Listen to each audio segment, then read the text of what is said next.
데디롱레그는 평판이 좋지 않아요. 어떤 이유로 누군가가 세상의 모든 거미 중에서 데디롱레그 거미의 독이 가장 독하다는 소문을 냈습니다. 45,000종의 거미 중에서 데디롱레그는 잠재적으로 가장 위험한 거미로 차트 1위에 올랐어요. 인간에 대한 가장 위협적인 독을 타고났기 때문에 그런 명성을 얻게 됐죠. 하지만 안타깝게도 데디롱레그 거미의 송곳니는 너무 작아서 우리 피부를 뚫고 들어갈 수 없기 때문에 그런 놀라운 독은 쓸모가 없습니다. 초능력이 있지만 사용할 방법이 없는 거나 마찬가지죠. 이런 소문은 아주 오래전 누군가의 사돈의 팔촌에게서 시작됐을 수도 있지만 데디롱레그 거미에게는 불공평하게도 사실로 믿어져 왔어요. 데디롱레그 거미는 전 세계적으로 인정받고 있지만 실제로는 거미 암흑에 속하는 유령 거미과입니다. 유령 거미과에는 최대 1,800개의 개별 종이 있어요. 모두 크기와 형태가 다양한데 대부분 작은 몸통에 기다란 다리를 가지고 있습니다. 남극 대륙을 제외한 세계의 모든 대륙에 존재해요. 하지만 지구 어느 지역에 살든 간에 치명적인 독이 있다는 평판을 갖고 있지만 그걸 사용할 이빨이 없다는 공통점은 갖고 있어요. 어떻게 데디롱레그 거미의 독이 그렇게 강하다고 소문이 났는가에 대한 기원은 이 거미가 더 위험한 다른 거미를 제거할 수 있다는 것으로 전 세계적으로 악명이 높았기 때문이에요. 인간에게 위협적인 것으로 알려진 모든 거미들이 데디롱레그 거미와의 영토 싸움에서 패배했습니다. 붉은 등거미와 검은 과부거미도 물리쳤고 심지어 농발거미 같은 더 큰 거미들을 물리쳤어요. 모든 경쟁자들이 패배했어요.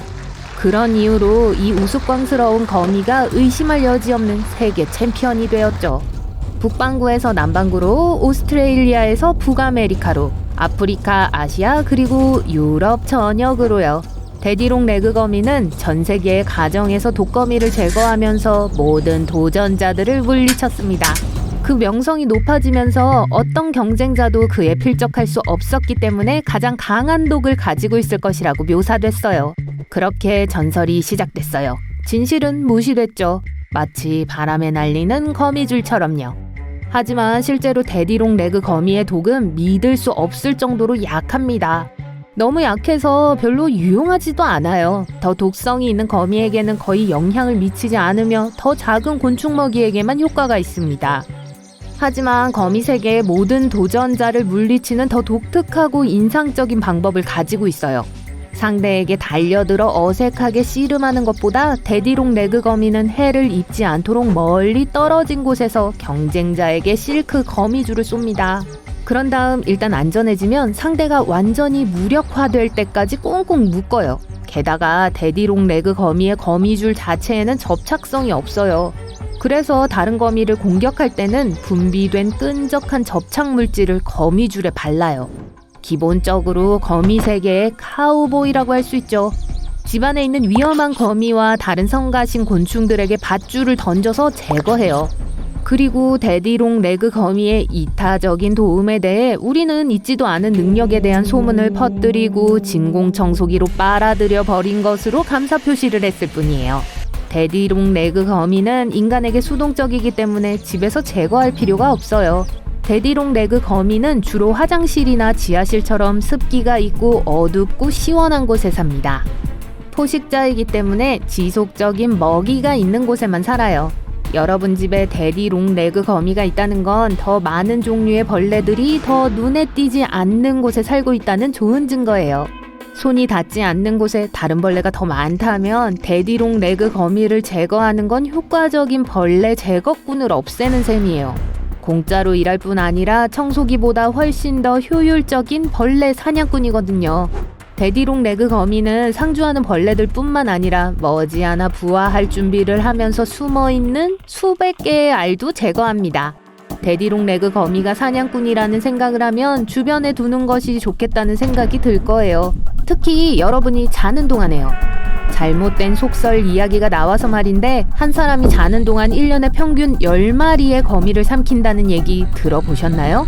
인간에게 해가 없기 때문에 걱정할 필요가 없어요. 특히 크기 차이를 생각하면요. 포식자는 일반적으로 성공적으로 쓰러뜨릴 수 없는 상대는 절대 공격하지 않아요. 특히 자신보다 훨씬 더 큰 존재는요. 인간이 100만 배 이상 크다는 것을 감안할 때 우리가 자고 있다고 해도 그런 위험을 감수할 거미는 없을 거예요.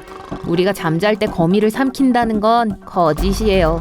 거미가 사람 주변에서 사냥할 수 있는 건 아무것도 없어요.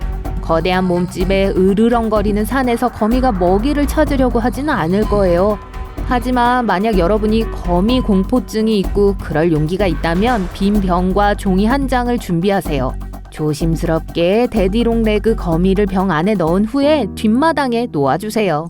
그러면 나무 껍질이나 바위 밑에서 행복하게 살면서 다른 곤충들로부터 여러분의 정원을 보호해 줄 거예요. 데디롱레그에는 3가지 유형이 있어요.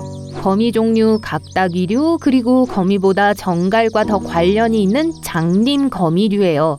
장림 거미류는 종종 거미로 혼동되며 거미와 비슷한 특징을 공유하고 전 세계의 같은 지역에 살고 심지어 같은 잘못된 정보로 알려져 있어요. 특히 독이 가장 강하다는 도시 전설에 관해서는 말이죠. 독샘이 없을 뿐만 아니라 송곳니도 없고 단지 집게발만 있어요. 이런 신체적 특성 때문에 작은 곤충만 먹을 수 있어요.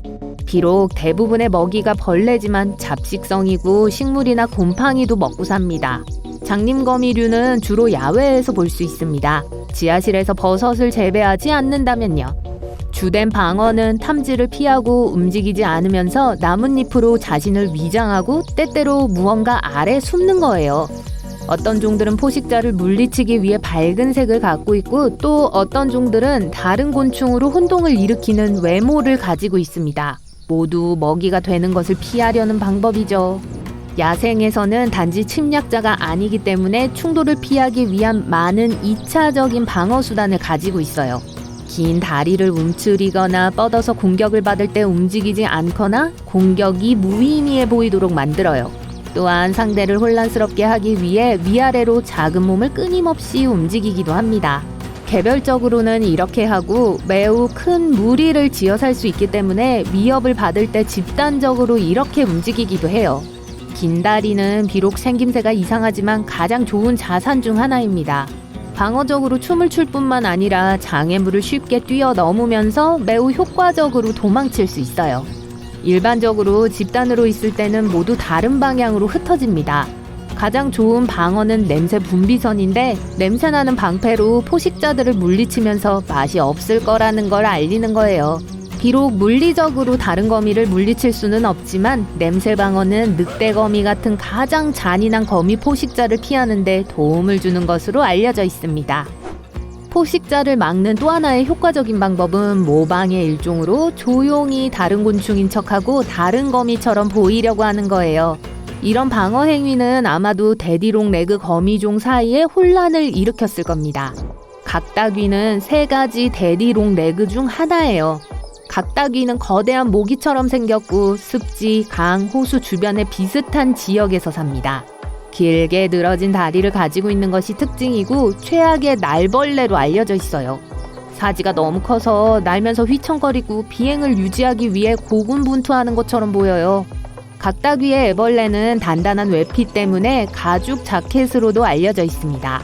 그것들은 토양 생태계에서 매우 중요한데 유기물을 가공하고 미생물 활동을 증가시키기 때문이에요. 그렇다면 왜 데디롱레그라는 이름을 얻게 됐을까요? 그 이름에는 과학적 의미가 전혀 없어요. 1744년에 각다귀가 언급되면서 파더롱레그라고 지칭한 기록이 있었어요. 19세기 초 데디롱레그는 다른 사람들보다 키가 큰 사람의 별명이었죠. 그 이름이 원래 키가 큰 인간을 위해 만들어졌든 다리가 긴 파리를 위해 만들어졌든 시간이 흐르면서 작은 몸에 긴 다리라는 비슷한 신체적 특징을 가진 전 세계의 모든 곤충들과 거미들이 데디롱레그라고 불리게 됐습니다. 그저 그게 더 쉬웠기 때문이겠죠.